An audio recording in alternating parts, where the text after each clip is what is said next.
Hello everyone, welcome to Sports Insider. I'm Dan Labbe, joined by Chris Fedor. Packed show as always today. Finally, the Browns preseason is over. Mary Kay Cabot will join us to talk about that. Then we'll have Dan Riley of GQ. The Michigan Wolverines open their season tonight, and of course, there's a lot of fascination about their coach, Jim Harbaugh, and what he can do with Michigan, so we'll talk to him. And then we'll wrap things up with Zack Meisel to talk about the Indians. I'm no longer checking the wild card standings after the last couple games. But we'll see if that's the right move. We'll talk to Zack. But as promised, let's go ahead and bring in Mary Kay Cabot, our Browns beat reporter in Chicago. Mary Kay, how are you? I'm great, guys. How you doing? Doing well. And Mary Kay, no Josh McCown tonight, no Johnny Manziel tonight. It's the Thad Lewis, Pat Devlin show. We know how much of a grind these fourth preseason games can be, but every now and again there's an Isaiah Crowell moment, a Brian Hoyer moment that kind of foreshadows the future a little bit. What are we watching for tonight? Well, you know what, really, there's not a whole lot. I mean, I think the biggest thing to look at tonight would be if Terrell Pryor plays, and if so, you know, what he's able to accomplish. However, I just don't think that too much stock should be put into it. He's not that healthy. He's not really ready to go. You know, I don't even think I would play him tonight. He's probably only operating at around 50 to 60%. Why risk it? Keep him healthy. Try to see if you can't get him ready to be available for you on September 13th. I mean, what are they going to find out tonight that they can't find out against Joe Hayden in practice or a Tremont Williams? Most of the guys that he would be playing against tonight are going to be backup defensive backs. It's not going to be good data. I wouldn't do it. I think they're probably going to. I wouldn't risk it. Just put him on the team and let him develop as a wide receiver and see what you have. So that's probably the biggest thing to come from tonight. You know, like you said, Thad Lewis will be playing, but, you know, they know what they have in Thad Lewis. You know, he can be a capable backup for them, and he might end up having to be put on the roster because of Johnny Manziel's elbow. So other than that, you know, you want to see the running backs. You know, now obviously with Duke Johnson having the concussion, you know, you want to see what the running backs can do, and you might have to make some decisions there. But most of the starters will sit tonight, and it's one of those kind of games you just want to get over with. Mary Kay, getting back to Terrell Pryor, in your conversations with him and being around him, do you get the sense that he wants to play tonight? I know that he wants to feel like he earned a roster spot, and he really wants to play tonight. But you know, he's been in the league long enough to know that you know that it's counterproductive to play when you're hurt, and he's hurt. He's not well. So I would guess that you know that if he really had his way about it, he probably wouldn't try to go out there because you're just not going to look good. I mean, you know, remember when David Nelson came here and played that one year?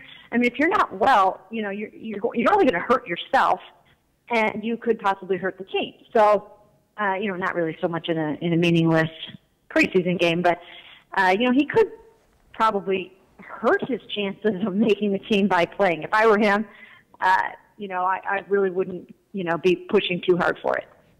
Mary Kay, of course, there's the Johnny Manziel elbow issue. He was shut down for the preseason, hasn't thrown in practice since before training camp ended.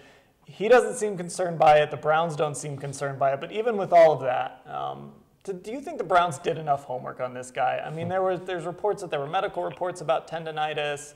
John Gruden said he kind of had an inkling about some tendonitis. Did the Browns do their homework on him? You know, John Gruden actually said he did not have an inkling about the tendonitis. So he didn't know about it, and he worked with him. You know, teams probably knew something about it, but it wasn't anything that caused him to miss any games. You know, I've talked to, you know, a couple of people in the league that they've said, no, it wasn't anything that was a red flag. I mean, it was kept pretty well under wraps. I even talked to someone who covered the team at Texas A&M, and they weren't allowed to watch a lot of practice. You know, if you're not missing games for it, and you're not seeing him miss practice, and you're not seeing him icing the elbow, you know, the only way people would have known were from those MRIs at the combine, and it wasn't going to stop Jerry Jones from drafting him. He was thinking about drafting him. You know, I just don't think that the Browns can be blamed for drafting him with some tendonitis because I don't think anybody thought it was a big deal. Mary Kay, obviously the Browns got their roster down to 75. They had to get it down to 75. Phil Taylor was one of the guys that was cut in that round of cuts. Do you anticipate any other surprising cuts here moving forward as guys are trying to compete for some of the final roster spots that are still up for grabs?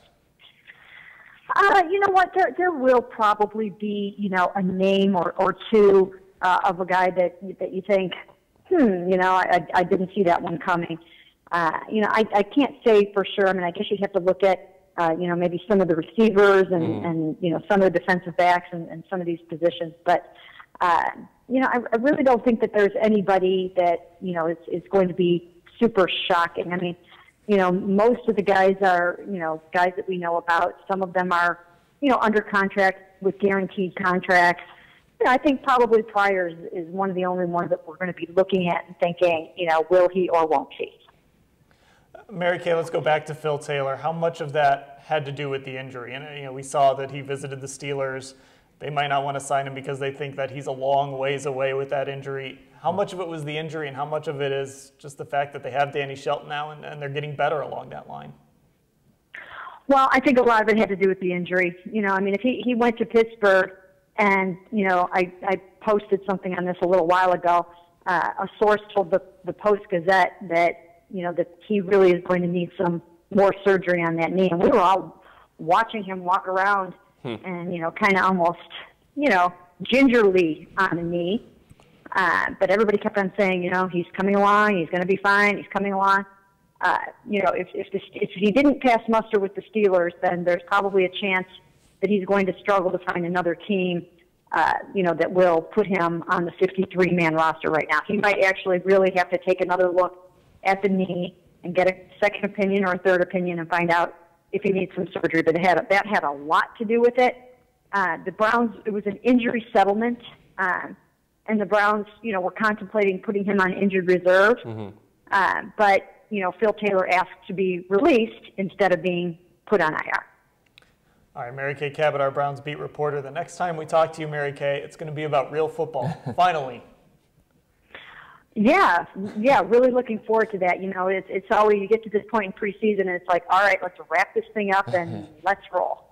All right, thanks for the time, Mary Kay. Thank you. Guy you're looking to watch tonight? So I wanted to watch Terrell Pryor, but after talking to Mary Kay, I don't necessarily know if he's going to be getting any time. The problem is, like, if you think about the guys that you want to see and you need to know more of, they're either not going to play or they're injured. Like, I'd love to see more of Justin Gilbert to see if he can rebound from a couple of bad days and a couple of bad preseason games, but he's been dealing with a hip flexor. I'd love to know if Terrell Pryor can actually catch a football with a defense closing in on him when he knows that he's going to get popped by that defense. But I don't think there's a ton to watch tonight, honestly. I wish there was, but I don't think there is, unfortunately. Yeah, I'd like to see Dwayne Bowe do something. Yeah. I don't know if he's going to be out there long enough to actually do anything. All right, let's switch gears. We're going to bring in from GQ, Dan Riley, and he just wrote a big profile about Jim Harbaugh, of course, the Michigan Wolverines, rivals of Ohio State. A lot of Ohio State fans watching our show. A new era for them. They open their season tonight against Utah. Thanks for coming on, Dan. Hey, thanks, guys. How are you? Good. All right, so the Jim Harbaugh experience. We've heard so much. Of course, that Colin Cowherd interview kind of encapsulated what it's like to talk to Jim Harbaugh and be around Jim Harbaugh. What were your impressions of him, just spending time with him?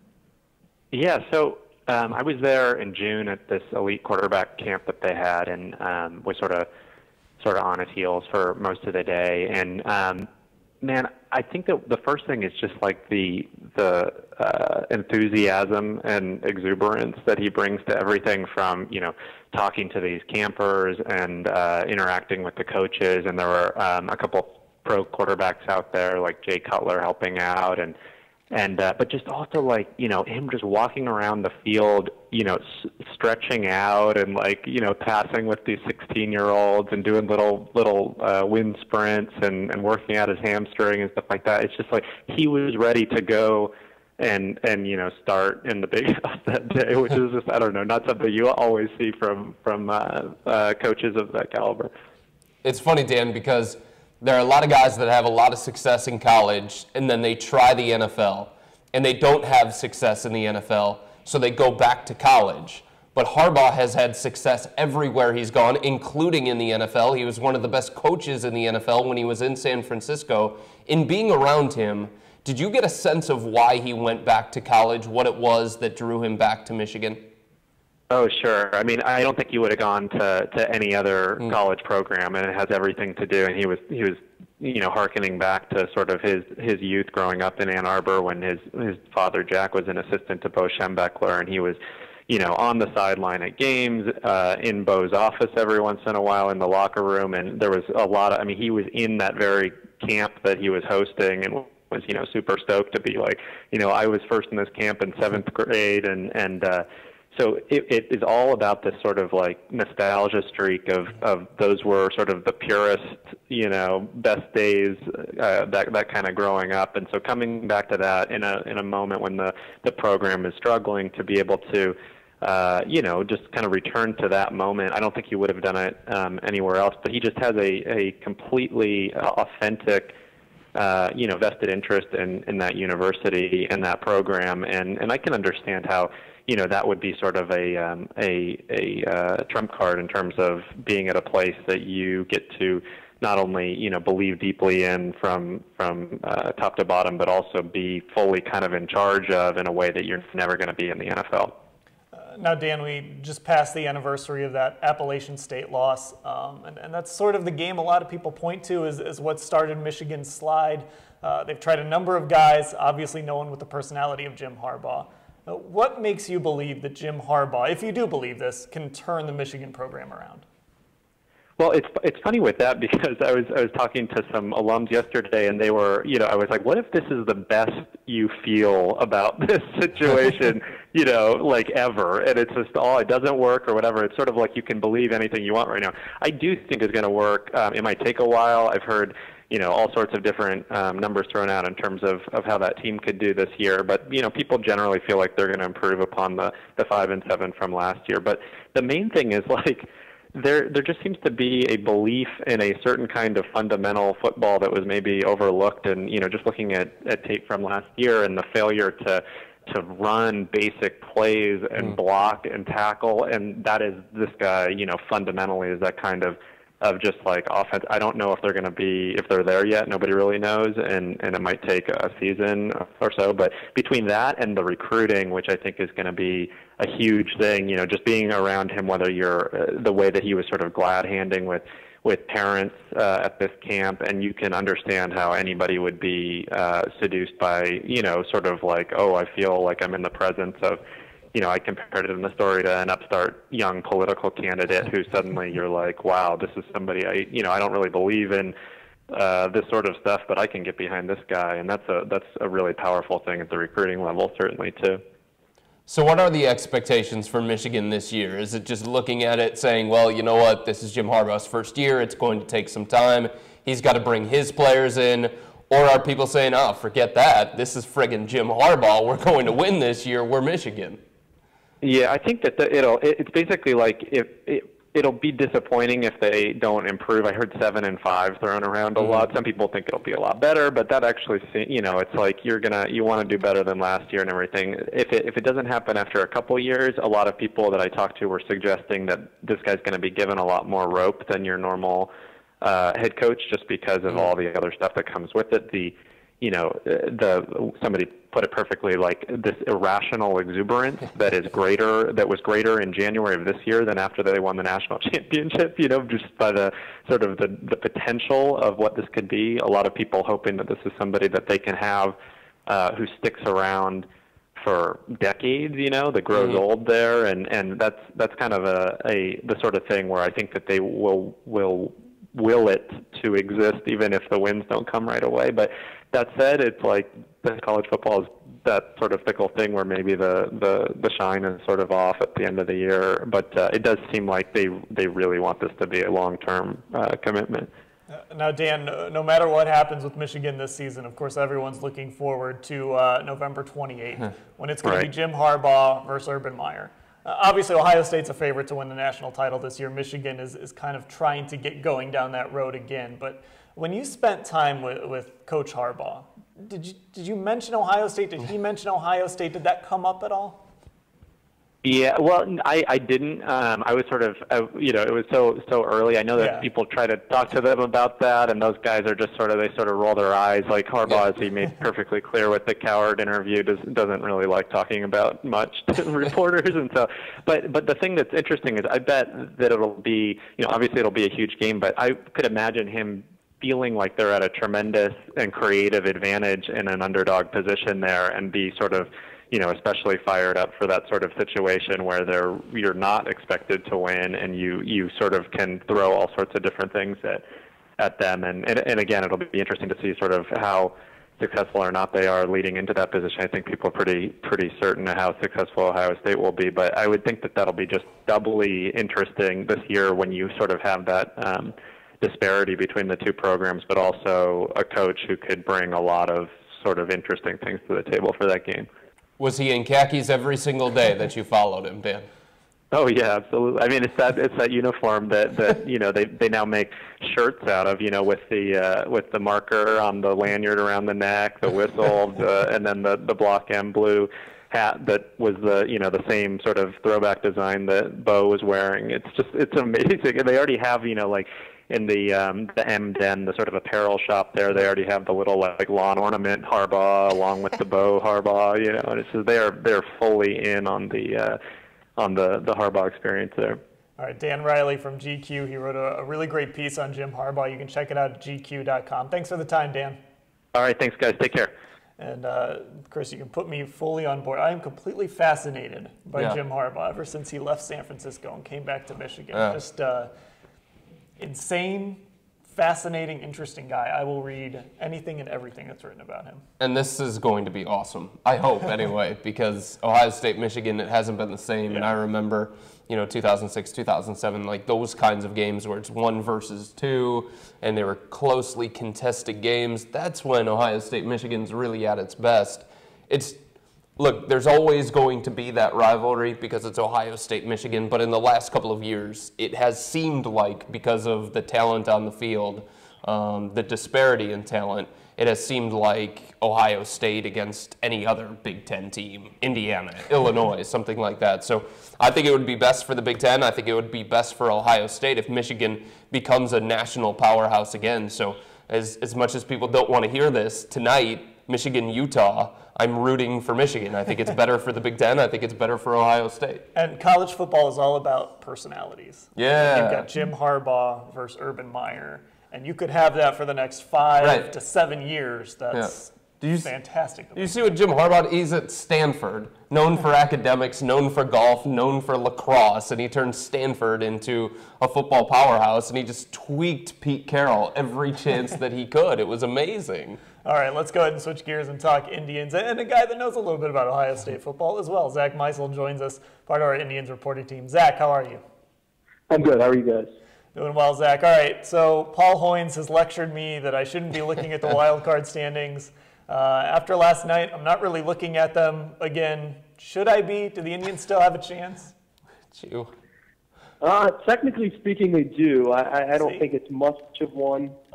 If you don't mind having your heart broken at the end of the season if they climb within a game or two, then by all means, go for it. I don't think the Toronto series should have really altered anyone's thinking. The Blue Jays are destined for the World Series. They're just on such a tear. And it's really going to come down to how the Indians play against their division opponents, which make up 27 of the final 30 games, and that includes 7 against the Twins, who stand in their way in their chase for a wild card slot anyway. So I think it'll come down more to that. So even though they lost 2 or 3, I don't think that's that big of a deal at this point. Zack, whether the Indians make the playoffs or not, I think everybody can see that this is a different team. They're not as lethargic as they used to be. They're playing with more fight, more passion, more energy. What do you think has changed here in the last month and a half that has led the Indians to playing this kind of ball as opposed to what they played before the All-Star break? Well, I think a lot of it is mental. I think the way Brandon Moss and Michael Bourne and others were performing in the first half, and you get so deep into it where you try to make changes, and then when you make those changes, you're messing something else up, and it's just it's really hard to pull yourself out of it. And I think the All-Star break helped. I think this youth and enthusiasm from Lindor and Urshela and Jose Ramirez has certainly helped. And it's a different team. I mean, it's different in the clubhouse. You can see the energy on the field. The defense is leaps and bounds better than what it was at the start of the year, and especially last year. And so it's really a different group, and you got rid of some of the guys who were slumping or not helping, and I think it's just a different group. Michael Brantley and Jason Kipnis, they're the leaders now. They don't have to wait for Brandon Moss or Michael Bourne or Nick Swisher to say something. I mean, it's a different unit, and I think this is certainly the group you're going to have moving forward, and they certainly need to add to that. But it's a different team than what you saw the first 4 months, and it's not a surprise that a different group of people playing the way they have performed better.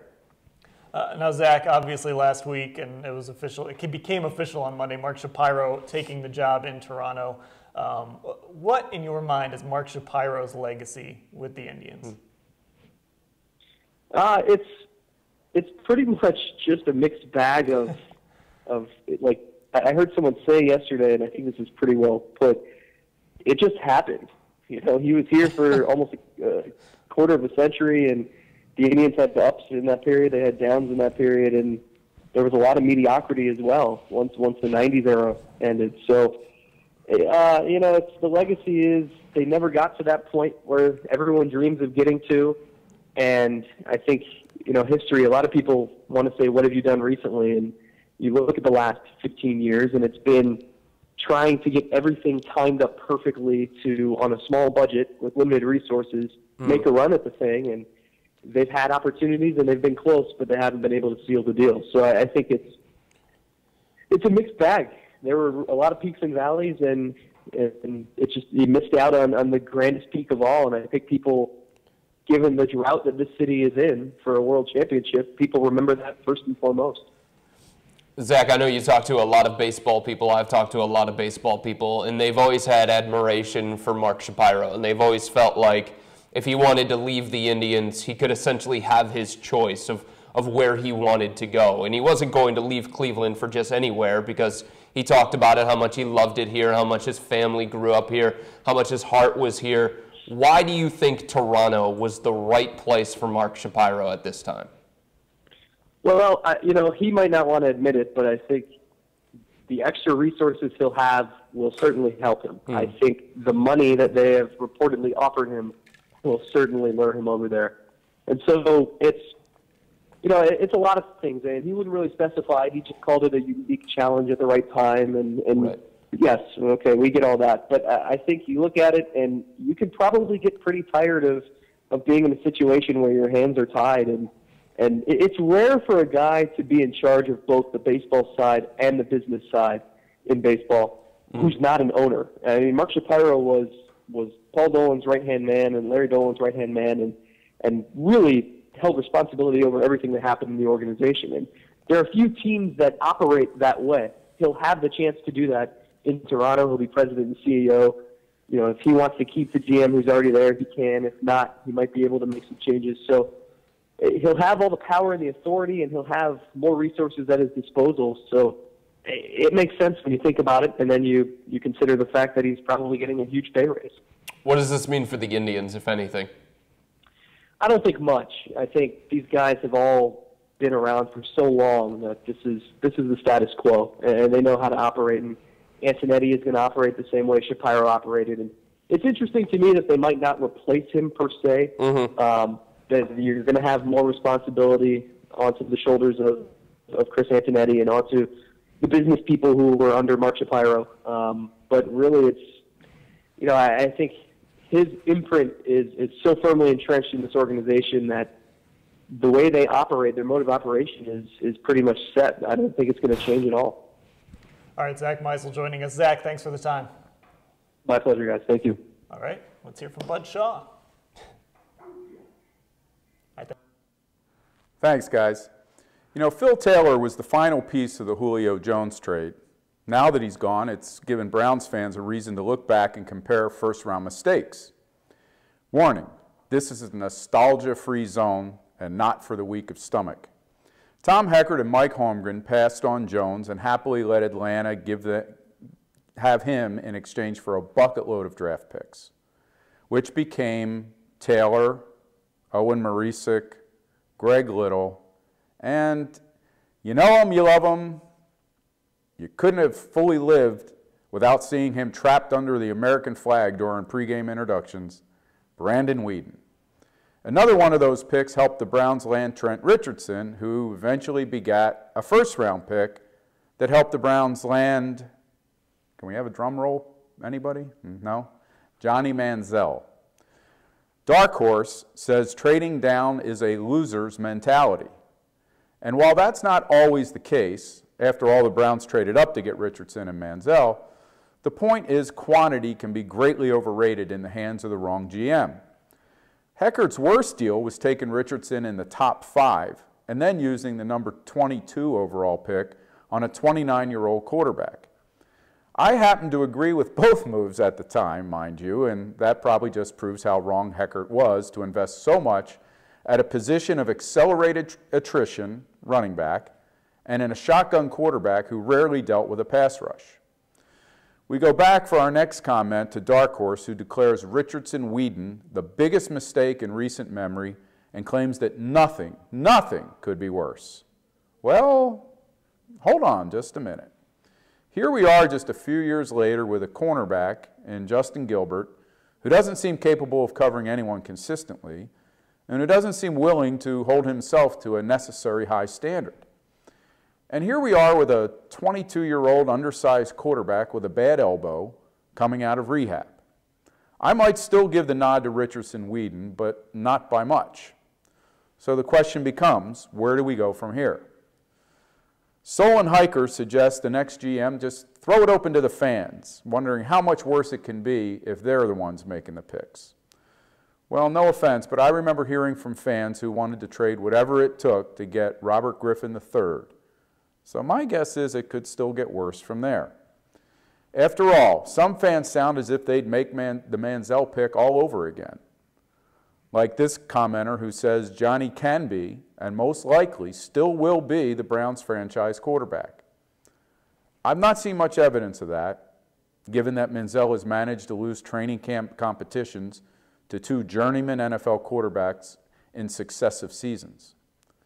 I've been wrong lots before, and I could be again.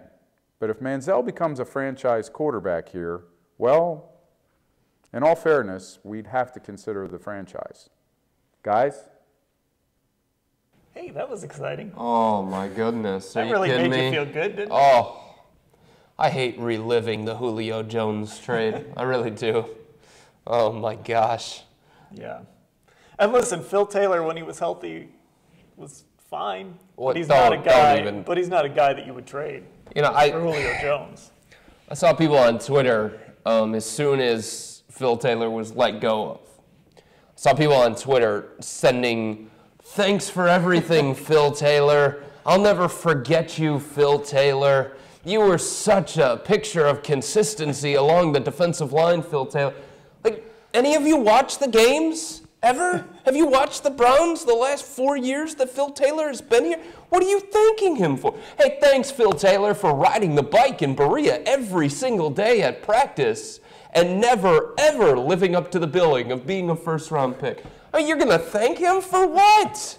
Yeah, he was a nice guy, and yeah, it's disappointing that his career with the Browns has come to an end and nobody wants anybody to get released or lose their job, but as a fan, what are you thanking him for? I was going to say, he does ride a pretty mean stationary bike. I mean, my goodness. Oh, well, he loved Cleveland. All right, well, that's just terrific. That just negates all the crap that he played. And the other thing, too, that I thought is people were disappointed that Phil Taylor got cut again for whatever reason. But I don't know why. Isn't it also a sign of progress that yeah. you got a guy like Danny Shelton, a guy who makes a real impact at that position. Of Taylor, they tried to make him an end last year, but the guy's a nose tackle. Sure. A guy who makes a real impact, so you move on from other guys. Right. That's the sign of progress. Yes. For a roster in an organization, that's a good thing. Yes. Admitting a mistake. And if you see that your former first-round pick just doesn't have it for one reason or another. Maybe he's out of position. Maybe he's not healthy. Maybe he's not as good as the organization, not saying you guys, but the organization once thought he was, then yes, you do have to move on, because the only thing that he's doing at that point is he's taking somebody's spot who should be playing in that spot. It's kind of like the Nick Swisher, Michael Bourne thing in some way. Like, it wasn't so much that the Indians found somebody to take Michael Bourne and Nick Swisher miraculously. It's the fact that you opened up spots for guys who belonged in that spot. Look at what Abraham Almonte is doing. Look at what some of these other guys are doing. Look at what Lottie Chisenhall is doing in the outfield. Now, instead of Phil Taylor just, I don't know what he was doing. He was waddling around. He could barely move. Now, instead of him, you got somebody else to slide in that spot, somebody who has earned that spot, maybe Jamie Meter from Ashland. Yeah, that defensive line, it's got some up-and-comers. Right. And Phil Taylor, like you said, kind of getting in the way. And they didn't even know how to use him last year. Again, they tried him at end. It didn't really work. The Steelers wanted nothing to do with the guy. Right. Obviously. So there's that injury issue as well. All right. That'll do it. Thanks to Mary Kay Cabot, Dan Riley, Zack Meisel, Bud Shaw, Chris Fedor. I'm Dan Labbe. Thanks for watching.